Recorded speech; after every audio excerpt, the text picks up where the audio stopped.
దేశ రాజకీయాల్లో సంచలనం సృష్టించిన పార్టీ ఆవిర్భవించిన రోజు ఇది. పేదవాడికి పట్టడన్నం పెట్టడమే నిజమైన రాజకీయమని చాటి చెప్పిన పార్టీ పుట్టిన రోజుది. తెలుగు జాతి ఆత్మ గౌరవం నినాదంతో పుట్టిన పార్టీ, తెలుగు జాతి భవిష్యత్తునే మార్చిన పార్టీ ఈ తెలుగుదేశం పార్టీ అని చెప్పి నేను మీకు తెలియజేస్తున్నా. మనందరం గుర్తుపెట్టుకోవాలి, తెలుగుదేశం పార్టీ పుట్టుక నుంచి నేటి వరకు మన సిద్ధాంతాలు, విజయాలు, ప్రయాణం అన్ని సంచలనమే.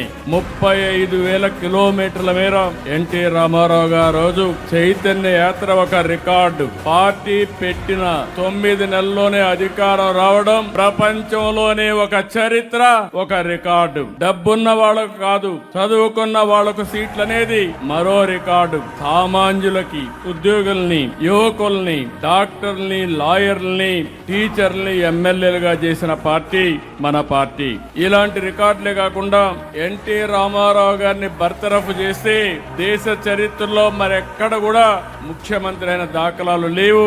అలాంటిది ప్రజలు ఉద్యమం చేసి మళ్ళా ఎన్టీ రామారావు గారిని ముఖ్యమంత్రి పెట్టారంటే అది ప్రజాస్వామ్య స్ఫూర్తి.